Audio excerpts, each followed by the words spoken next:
Hey, YouTube. Welcome to Manifest Africa. Today is December the 7th. It is almost 2 o'clock p.m. I am still in Kigali, Rwanda. I just want to touch bases and kind of give a little recap of my previous week. I had a very full week, as some of you may know from the backstory or from previous Manifest Africa videos. You know, the first night I moved into a lovely family home with some friends of some colleagues. The very first night there was an attempted break-in. Then that morning my eyes swole shut. Then the next day I had a small crying spell over Mr. Big, and it was a long week. But I love it here. You know, I'm still getting in where I fit in. I've had some great conversations with some local working class people here about, you know, putting into perspective your income level at your job and African Americans' income level at their job, and putting that into perspective and not just thinking that, you know, the end all be all for you here is to move to the United States, you know, work a few years and then come back and be this, you know, rich person because you've saved all this money and our money is worth more. I've had about probably 3 conversations concerning that, and I have been trying to explain the best that I can how you have to put the income into perspective according to your expenses. I really believe that no matter what country you live in, no matter how much your money is worth, your expenses, your life expenses, your household expenses, your expenses for your children, you know, health care, school, you know, your own training, you know, getting back and forth to work, what have you. It's always, your income is usually going to meet your expenses anywhere in any country that you go to. So that is part of why I have been so personal with the backstory, letting people know my, you know, my true story. I've already been advised that in order to do professional business here, that, you know, I should not be putting my truth out there. I shouldn't be putting the backstory out there. And the way I feel about it is my ultimate goal here is to bridge the gap between African Americans and Africans, or Rwandans, since I'm in Rwanda, but really for all Africans, and to give them the truth about how, as Black and brown people, we are the same. You know, we are the same. People are people wherever you go. We are not our governments. The majority of us are not, you know, politicians or actors or actresses, musicians, you know, the super wealthy. Everybody knows that in the world, there's only like 1 or 2% of the, you know, the super wealthy.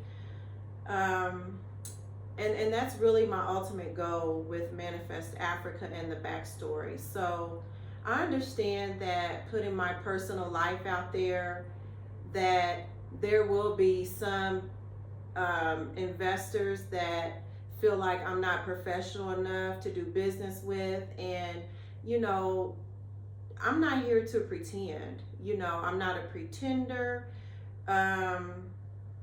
I am who I am. I mean, I can't play the song, but just imagine right now that old song by Jay-Z playing in the background, you know, while I'm talking.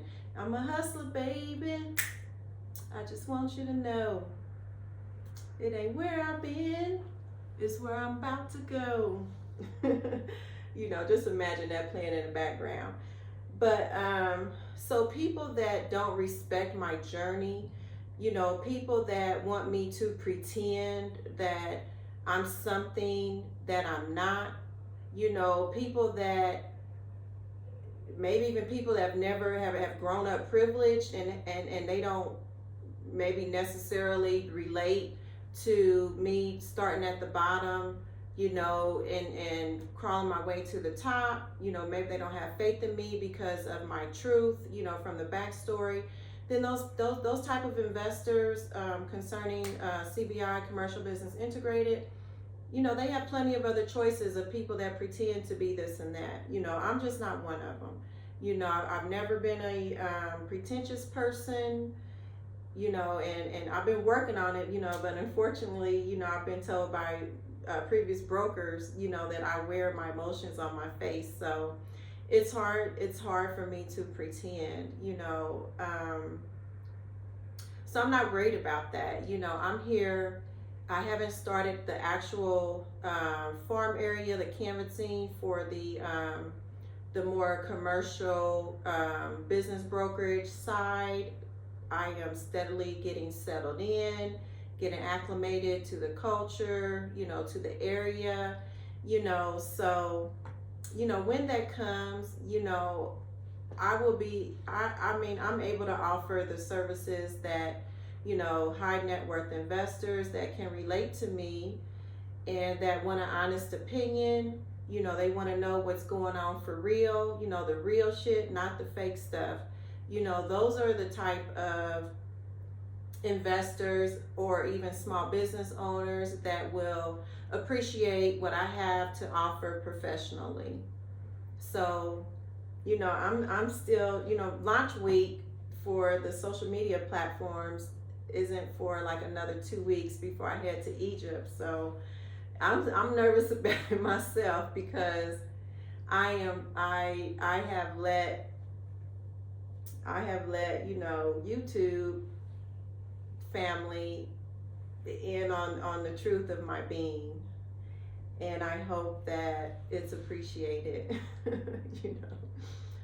So today, I'm going to recap last week. So last week, I went to a lovely, it wasn't really a baby shower. It was a couple in the neighborhood where I'm staying.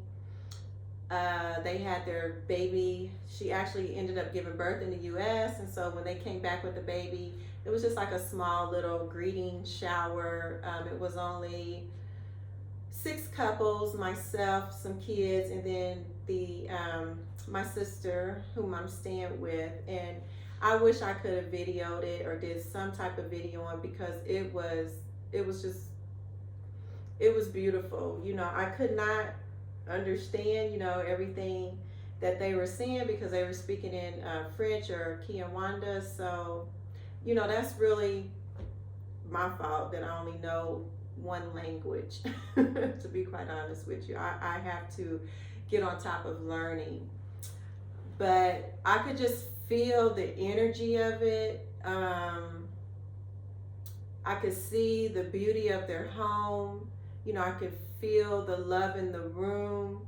I mean, it was amazing, and I really appreciate that experience, and I wish I could have videoed it. I have to respect, when people don't want me videoing, and I completely understand that. Then after that, I went to Lake Mahazi with my Rwandan sisters, another lady in the neighborhood. That was a beautiful experience. I needed to go out there. It was confirmed by the universe that may be somewhere where I want to purchase some hectares and look into some hectares for some investors to build. That was just a beautiful experience. My group, actually, when I was asking them suggestions for which areas, because I'm picking 2 areas to start farming, which areas I should start farming, that was actually one of their suggestions. So the next morning, when that's where she offered to take me, that was like a confirmation from the universe. And then also, I had forgotten that the K&L who had taken me out to Bugasera the first time, I had completely forgotten until this morning that he had also offered to take me out there. And so there's my two confirmations, um, really quickly, from the universe, that is a potential area, or that's probably, where I'm going to be able to run into what I need on my longer term goal for the boutique lodge and amphitheater. So I'm just feeling good, I'm feeling good. Then, oh my gosh, as you see in the videos, I was last minute invited to a wedding. I believe he was a senator. All the dignitaries were there, so I'm like, shoot, I done got in where I fit in. So I was really happy to be privileged. I was privileged, to be able to experience that wedding. It was beautiful. As I tried to show you from the videos, the previous videos from this week, from the backstory in Manifest Africa. And I just really felt privileged. It was just beautiful. The bride was beautiful. The groom was just looking super proud and of his bride. And I mean, the dignitaries, I think like the governor of Congo, Brazil was there.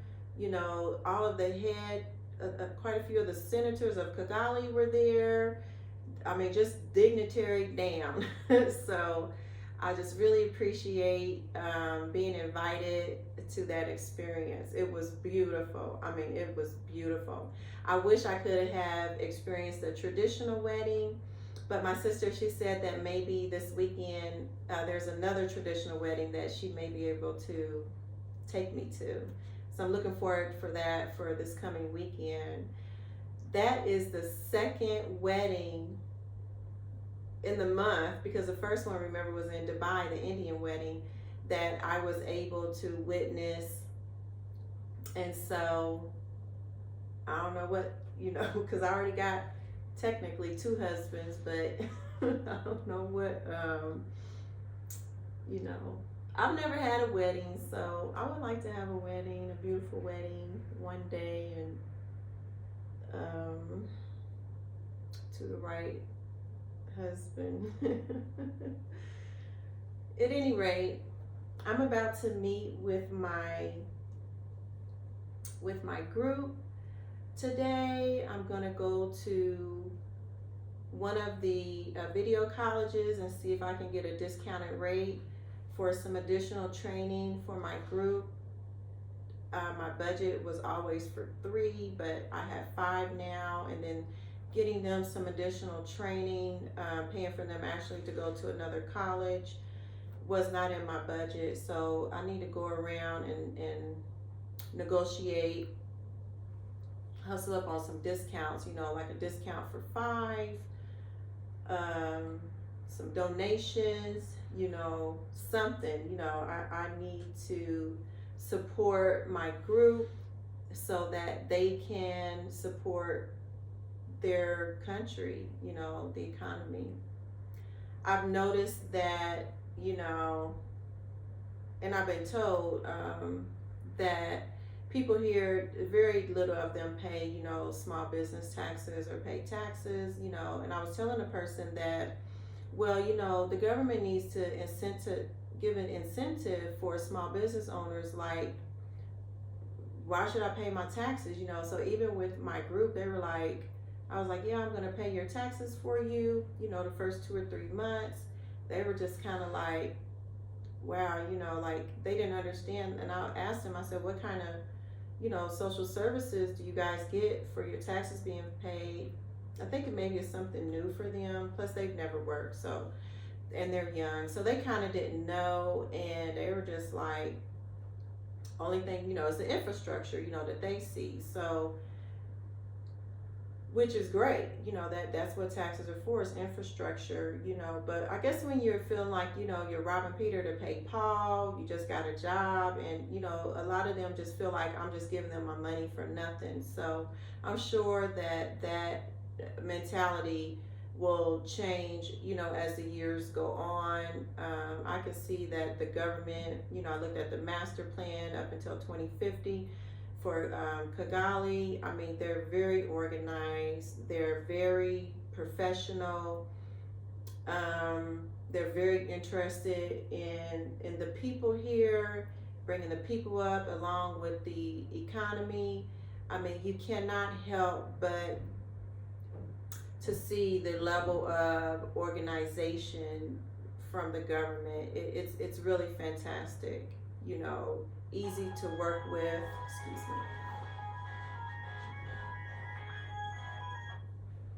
Hello? Okay, here I come. I'll be down in a few minutes. Thank you.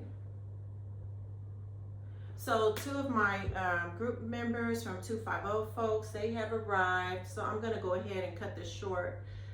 We're going to the one of the colleges today. I believe they need more training in videoing. So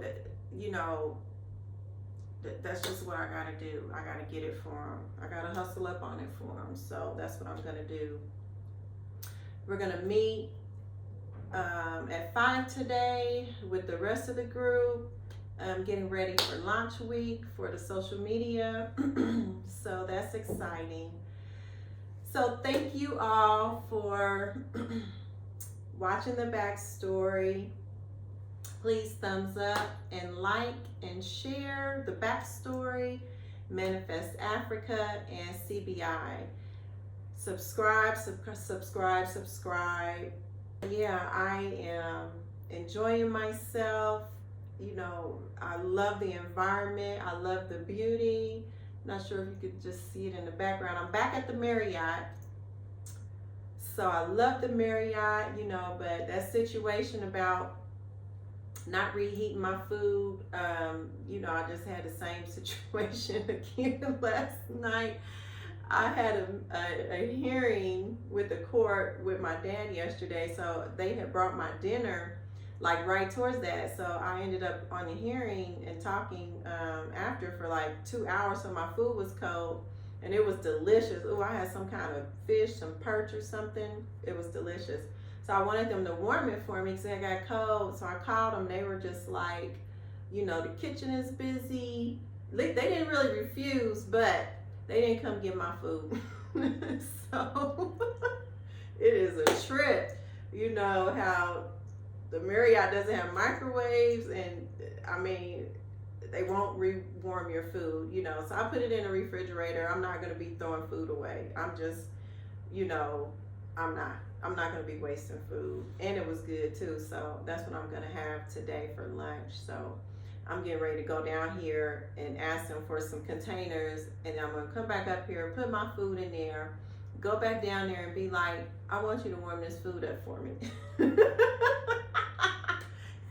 and see if they're going to warm it. It is, I just don't know what's up with that, so maybe it's a culture difference. My sister did tell me that they really don't eat leftovers. I don't know. But at any rate, thank you for watching, and please subscribe. Until the next video.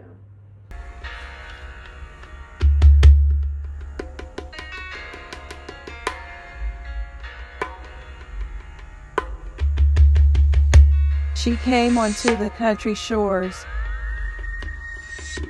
as if she were 100-year storm. Most would heed the warning in time, take shelter, before even catching the enticing smell of the beautiful coming rain. A few godlike men, yet untamed by Mother Nature, would embrace the strong, somehow comforting change of winds. Allow themselves to take up the treasures revealed, left behind her impassioned path. knowing her omnipresence is in the same nature of themselves, which called unto the storm.